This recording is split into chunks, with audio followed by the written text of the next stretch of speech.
20 pa lang dito. Yan, oh. Kailangan ito lang mag-iisip. Ano na yun? Yan, umpisa na naman ang gising ng sobrang aga. Ano ba yan, bro hapa? Prepare na ng breakfast. Kuya, pwede mo pa i-print yung skyward? Yung schedule ko. Para mas clear. Kuya, Ay, sarap pang mata. pwede. Pwede mo Bibigyan niya yung schedule sa school. i-really? Hotdog sandwich daw. Gusto nila ngayon. Or kami daw nagigising eh.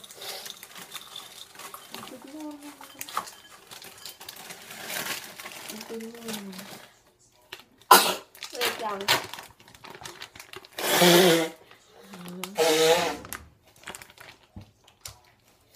Excuse me. Hindi naka-record. Ano hindi? Akala ko hindi naka-record. Kala na po. Ngayon. Umpisa na naman tayo. Yung mata ko parang nakasarap pa eh. Nantok pa ako. Mabuti meron nagising. Ha? Mabuti nagising si kuya. Ayan, nagsiserial sila. Almusal. Ano yung oras? 6:19. 6:45 daw sila lalabas. Ayan, pakuluin ko muna siya. Then, itatapon ko itong tubig. Ayan. Kasi maalat yan eh. Then, lagyan ko uli ng konti. Ito man na akin.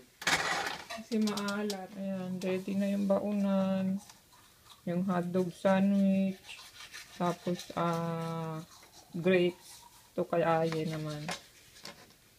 Tapos, ano pa, water, no? Water pala. Ayan na.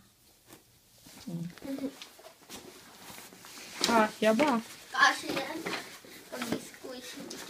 Kasi yung kwan mo pala, oh, grabe no. Siya lahat yung space.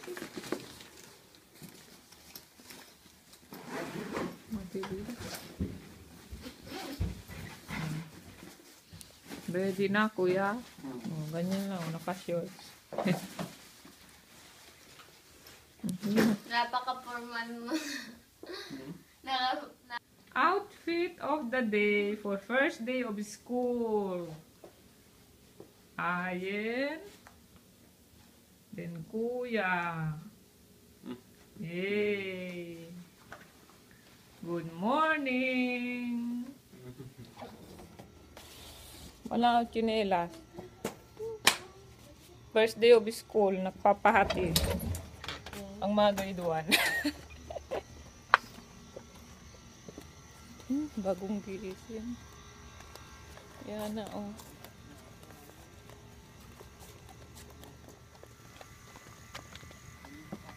Medyo madilim-dilim pa.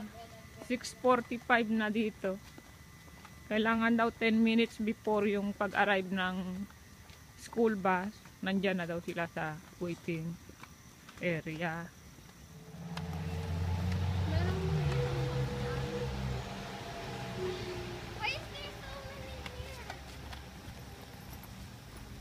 Okay, kiss na.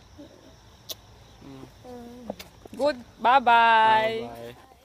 Ito, sandwich ni Glenn ngayon, hotdog sandwich. Meron siyang pickles. Hindi ko na ilalagyan ng ng ketchup at mayonnaise kasi meron na daw doon sa kanilang kantin. Ayan, naglalaba lang ako. Ayan.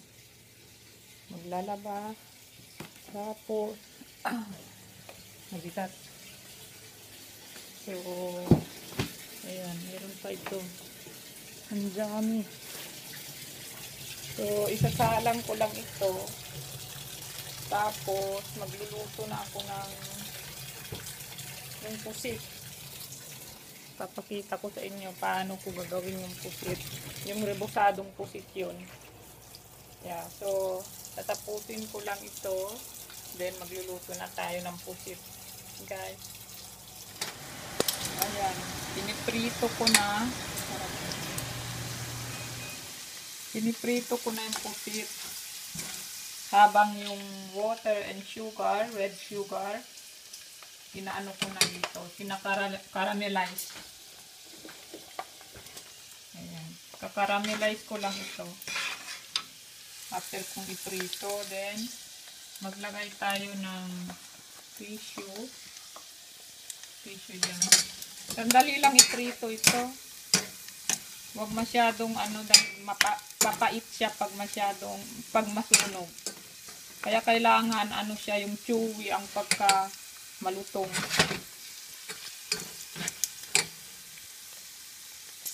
Tapos, lagay na natin ito din na to.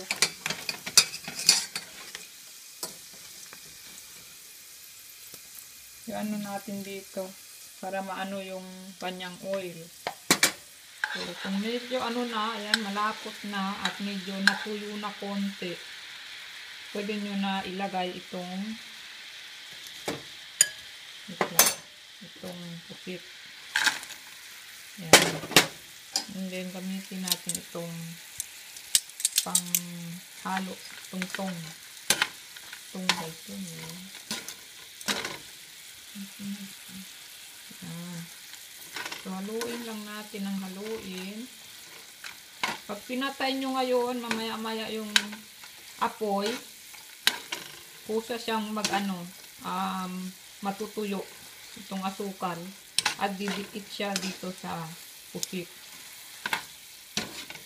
So, ihalo nyo pa na habang may apoy pa. Tapos mamaya-maya, papatayin natin yung apoy para matuyo.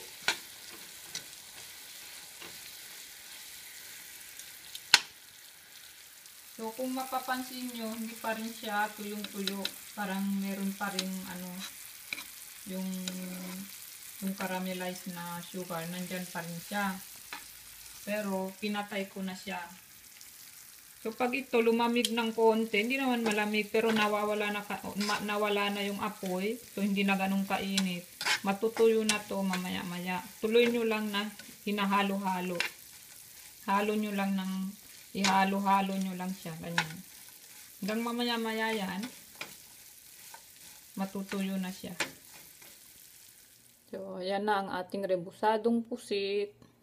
Tikman natin. Yan, oh. Yan.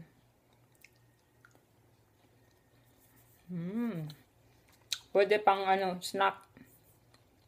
Ayan lang. Ayan na sila. Dumating na. 3 o'clock na.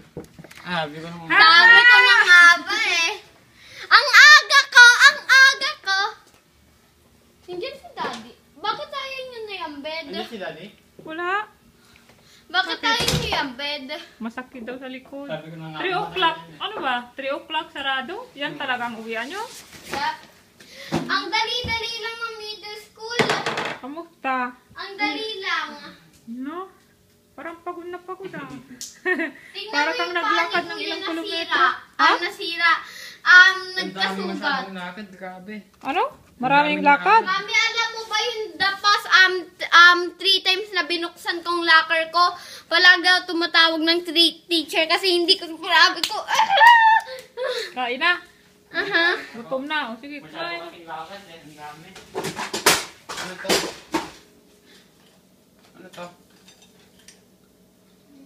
Ano, masarap? That is pusit.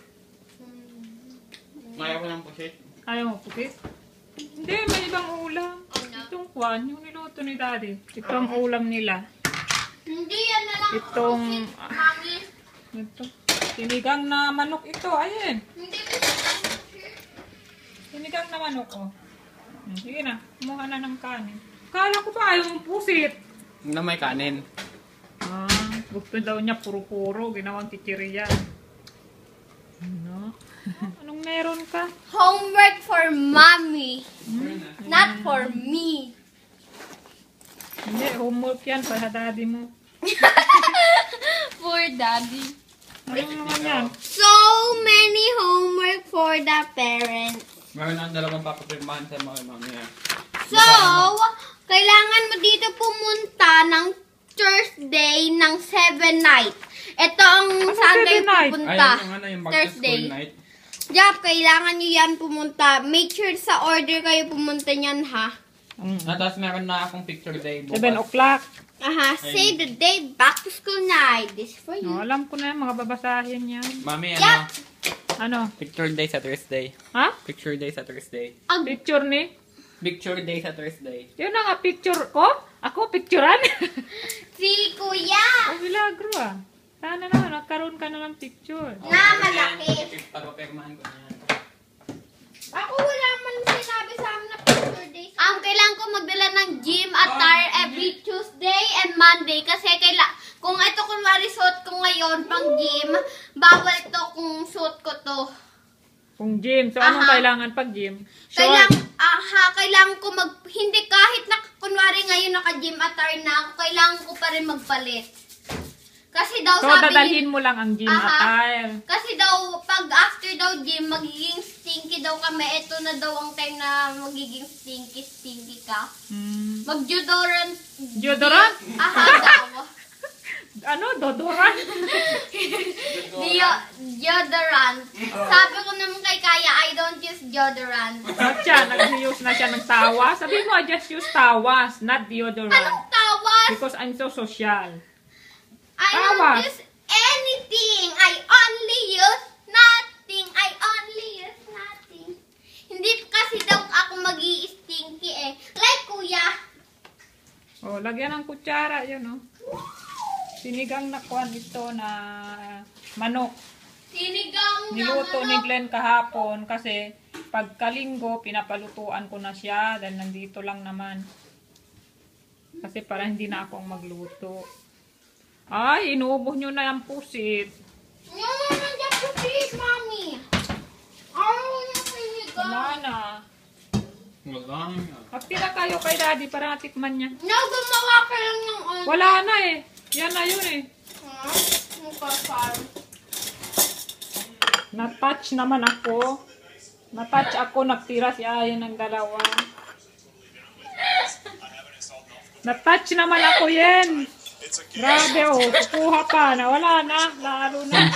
Ano, kinuha lahat. Na-touch ako. I'm so touched.